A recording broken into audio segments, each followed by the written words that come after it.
Hello, MGTOW. Hello, men. This is Howard Dare. Thanks for stopping by. So, I want to talk about the evolution of the feminist. Now, this is not the same thing as the evolution of feminism, okay? But first, let me apologize to everybody because I wasn't able to put out some content for a day there or so. And I felt terrible about it, but I was just so busy and doing so much other stuff that by the time I finally had a little time, to make a video, boom, I just fell asleep. So that's going to be happening from time to time. Now, let's get into it. The evolution of the feminist. Because here's the thing, you could never evolve a feminist in a natural environment, right? There are no feminists from the caveman days. There's no feminists even from like early civilization. It just doesn't make sense. And yet, our society, our culture is filled with feminists. It's amazing, isn't it? I mean, I don't even think that the woman understands or appreciates, how far off track she has gone and what's really going on. I can't even say it because it would upset people. You know what I mean? It's like, well, the men are, physically letting the women assert themselves. There is no any sort of like physical equality. There's nothing like that, right? And yet, that's the road Western civilization is going down. Now, I don't disagree with that, okay, in principle. But when you go too far, okay, when you take a 5'2" girl and make her the star of, a Star Wars movie where she's, has zero training, like she's sitting there looking at her nails, and then the next minute she's just, beating up trained soldiers. It's like, come on. This isn't fantasy. This is propaganda, This is like brainwashing bullshit is what this is. And it's not even, well, is it brainwashing bullshit, or do they actually believe it? You know what I mean? When some person who can't even control their feelings, steps forward and says, I should be the leader here. It's like, man, I wouldn't follow you anywhere. You know what I mean? Like, I don't even want to listen to you because I don't believe the thing, I don't believe that you believe what you say you believe. I believe that you're just saying that you believe what you believe in order to make an impression upon the people listening. Okay, and it rings hollow is what it comes down to. You know what I mean? And it rings, that it's covered in emotion and smacking of ignorance. It's like, I have no desire to listen to a woman who talks like that, and almost all women talk like that. I have no desire to listen to a man, like a young man who puts forward his arguments in this emotional context. And it's like, you haven't even studied the subject, have you? And the answer is no, haven't even studied the subject. And it shows. That's the thing. But they don't think it shows. They think it's covered up by their emotions and their passion. It's like, no, it doesn't. Only women try to do that stuff. And children, and very, very weak people that are desperate and need a lot of help. And the problem is, of course, that that's the group. That's the majority. That's the herd. So when you start asserting tendencies, characteristics of a strong individual, people are looking at you and they're like, what the hell are you doing? That's not cool. Don't be doing that. Believe me, I know, okay? As a MGTOW man, I know what it means to assert your individuality and then for the group itself to, try to punish you. Sorry, this is part of being a man. And there's even going to come a time when you're going to have to stand out all alone for what you believe in. Well, you don't have to, okay? That's the whole thing. You can believe in something and everybody can say, we don't believe in that. And then you have a choice. Do you go along with the group? Do you keep your mouth shut? Or do you say, no, I still believe in that? And I don't blame anybody, for keeping their mouth shut. And I don't even blame anybody for, going along with the group. But it's not the actions of a strong man. You can get away with it as a young man. You can be this way in life, but you can't really be this way, that way in life all the time without paying a horrible price, without becoming, just like a blob of a person that has no character, no backbone, no strength, stands for nothing, just likes to feel good and doesn't like to feel bad. And it starts to show in the body. You know what I mean? The body just gets soft. The character of the individual just becomes weak. And it's like, well, at least they agree with everything that everybody else agrees upon. And it's like they think that's a great quality. You know what I mean? Like, so it's a quality of not having a backbone, being like a jellyfish inside. So regarding this, I would suggest that this is what the gynocentric, matriarchal, feminist, globalist, leftist, sickly liberal environment creates. This is what it creates. It creates simps. It creates human beings that, just run around trying to capitulate to the group and trying to virtue signal that they agree with the group when they don't have any opinions of their own and they don't stand for anything. And that's the point I'm making, that it shows that they carry themselves in this manner, that when something happens, they look to others to decide what to think. So this is more, the effect of feminism, right? Because what you're looking at is an overbearing authoritative system. And the way that it asserts its authority in this case is through emotion and virtue signaling and in-group preference. So if you don't go along with the feminist group, they're going to shame you and they're going to kick you out of the group, right? Which means, that you can't get any food. That's what it means. Like, it means you get kicked out of the hunting grounds. Like you get your reputation destroyed in the workplace.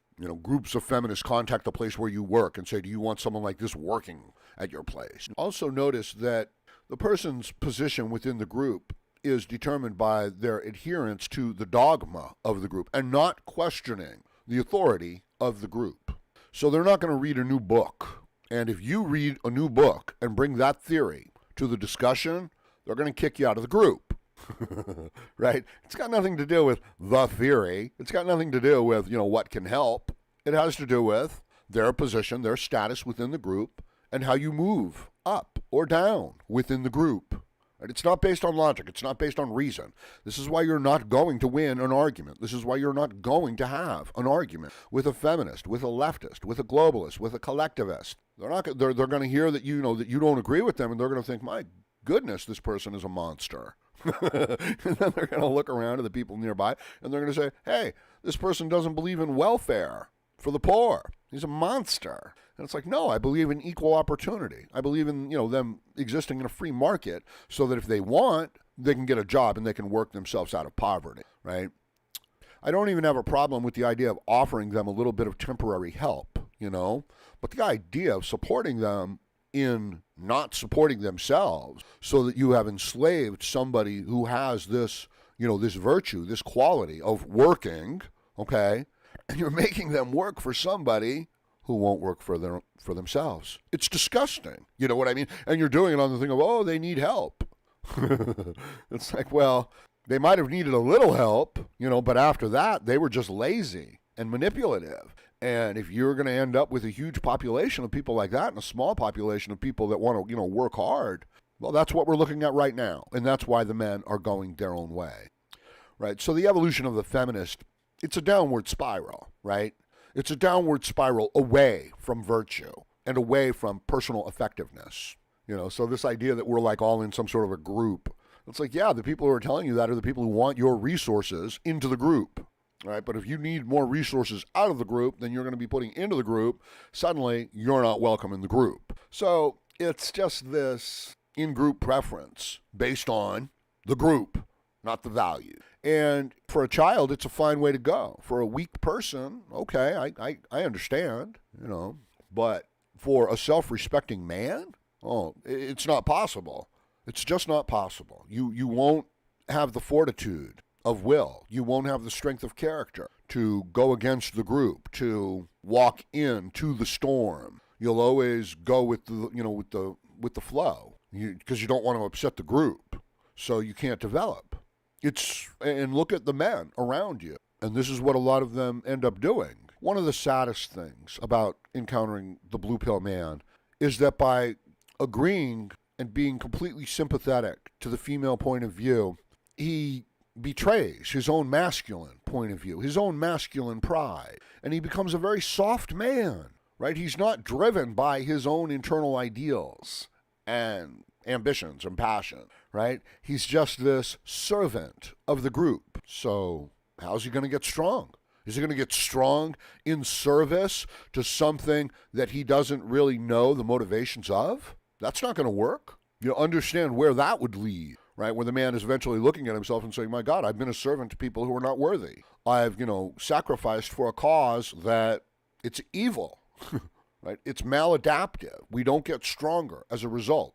I think that one of the recurring themes in all of this is resentment, is a lack of ability to deal with reality, resenting that fact and resenting the people that are effective in reality, and then saying that I want positions within the group and our adherence to dogma, which is just existing knowledge, to be the deciding factor of someone's worth in the group, in the society. And it's like, no, that's not how we do it. We do it based on productivity, on individual productivity. So you can understand why people who don't have a lot of these skills are going to be like, no, he did something wrong. He said something offensive. Get him out of the group and give his resources to me, who cannot earn those resources. So it's resentment. It's a lack of ability. It's an unwillingness to deal with the obstacles of reality, taking refuge within a group, then establishing the rules, the values, the practices of that group as dogma, so that your adherence to those rules dictates your status within the group, not your productivity. That's slave morality, people. That's essentially what it is. It's the reversal of the good, the strong virtues, right? And I'm not saying that on the one hand you have survival of the fittest, and then on the other hand you have compassion for, the weak. It's not black and white like that. And, when the leftist represents the conservative, right? Hey, I'm getting attacked by people within MGTOW because I'm not a leftist. I'm not a socialist. They think that I don't respect the principles of liberalism when I do, but not the way that they've been perverted today, And anybody who doesn't respect individualism and personal achievement, they're not a MGTOW, okay? They're just playing a game. They want to be part of the group, and it's not a group of men. It's just not. It's strong individuals that share, that interact together. That's what it is, okay? There's no point in having a whole bunch of weak MGTOW that want to be taken care of by the state and they support each other, okay? There's no point in that. They're not MGTOW. They're just guys who want to get together and then be supported by the state. But if you can take men and you can build them up individually and make them strong individually, so that this man, he now goes out and he starts his own construction company. He starts his own medical practice. He starts his own legal practice. He goes his own way from the system, and he learns how to use the system, okay? So he's an individual first, and then that man comes to MGTOW. That's MGTOW, okay? Because he can teach the other men. He can say, hey, this is how you build a construction company, and hey, these are some of the struggles that I went through, mental, emotional, socially, while becoming strong individually. And I want to share these principles with you, so they might not apply directly in your case, but the principles apply. You're still going to have to struggle through these kind of problems. You see, that person brings a lot to the table. A lot. That's MGTOW, okay? But a man who says, I want, Social Security to pay for my medical care because men should get just as much as women, it's like, well, they never have. They never have throughout all of evolution. So where's your head? What is it you want? You know what I mean? You want an easy ride? You want a free ticket? This is one of the most basic fundamental principles that you have to get in life. Okay? And so many people, they don't get it. They say that they get it, but they don't practice it. And that is that nobody owes you a living. And it's so important that you get it, and it's not for the reason that you think, right? You think it's, the newer, younger person or the more desperate person, they want to think or suggest that it's an issue of compassion, right? And oppression and exploitation, right? But it's not, okay? As an individual life form, no other life form owes you anything. And if you try to take anything from any other life form and you think that you're entitled to it, that's wrong. Now, if you're a self-sustaining life form and you want to use some of your energy to help somebody or to help someone else or to just do something, that's fine. That's your choice. But the idea that a group of people who are very successful have to pay into a fund to pay for your food, That's disgusting. That's an attempt to get out of the responsibility of life. Do you understand how a man who thinks like that can never really get ahead? That it's just this weak, disgusting, greedy person who will never work hard and will always feel sorry for themselves and will always put their hand out and will always blame the other person. And it's like, oh, he gets up early and works hard. Who does he think he is? He's not part of our group. It's like, no, he's not part of your group. And if you were a halfway decent man, you'd wise up. And it's this fundamental tenet that nobody owes you a living. And it's not because you can't get free stuff. And it's not because nobody has compassion. You can get some free stuff. Other people have compassion. It's not the worst thing in the world. Okay? It's that it's a cheap, undermining way to look at the world. You know, it's like there's work that needs to be done. There's bales of hay that need to be moved, okay? And the deal is that if the man can walk over there, pick up one of the bales of hay and move it, all right, he gets $1, for moving it back and forth, all right? So, you've got 100 men and 50 of them step up there and start moving bales of hay. And the other, and then the other 50 out of those men, right, because we can't even put women into this equation. You really can't. You can't even put women into the equation. It doesn't matter. Out of the 50 remaining men, 25 of them really can't move the bale of hay. But the other 25, no, they could do the work. They just don't want to do the work. So they want a collectivist deal. It's like, okay, those men who are getting $1 for moving a bale of hay, they should only get 50 cents, and half of their money should go to us. Right? So let's say that they pull it off. Let's say that they get it to work. How motivated are those men going to be now to move that hay so that they can give half of the money to the men who won't work? Some of them are going to say, oh, suddenly I can't work either. They're going to say, I would rather get the 50 cents for not working than get the 50 cents for working, right? Makes sense, doesn't it? But it doesn't, because now the person is a parasite, not a man. And so I don't know if this is really the evolution of a feminist, as it is the evolution of resentment and undermining the principles in your life that you need to be strong and effective in dealing with reality, not necessarily your position within the group. But I think in the long run, your ability to deal with reality is more important than your position, within a social hierarchy of people that are not based on effectiveness. So this could possibly be titled, the simp trap. I kind of wanted to talk about how unless you have a civilization where, you've got all these extra resources and people can claim them, there's no way that a feminist could evolve, right? She has to be decent towards men. She has to be respectful towards men. She has to treat men with respect and dignity because she can't overcome reality. She can't build the tools. Now you've given all the tools to her and control of the, civilization and the culture to her. And so now she's commanding the men to build her more tools and to maintain the tools and to take care of the tools so that she can be just as strong as a man. So it's this horrible situation that we've created. It's maladaptive. I mean, you see that, right? We've got a society where we're turning out people and children that are not, most ideally suited, to get ahead in the world. They want help. They want to be part of the group. They're special snowflake. In the individual, like I know individuals that they're not bad people, but you can't work with them because they don't think that they have to work. They're like, you should do the work, Howard. And I don't feel good today, Howard. And it's like, yeah, but you don't feel good every day. You know what I mean? It's like if you just didn't feel good once or twice, okay, understandable. But, every day. So something to think about. I'm going to leave it at that for now. Let me know what you think about this in the comment section below. Please like, share, comment, subscribe, donate, and join me again, Howard Dare, as I plan to have more content for you. Thank you, MGTOW.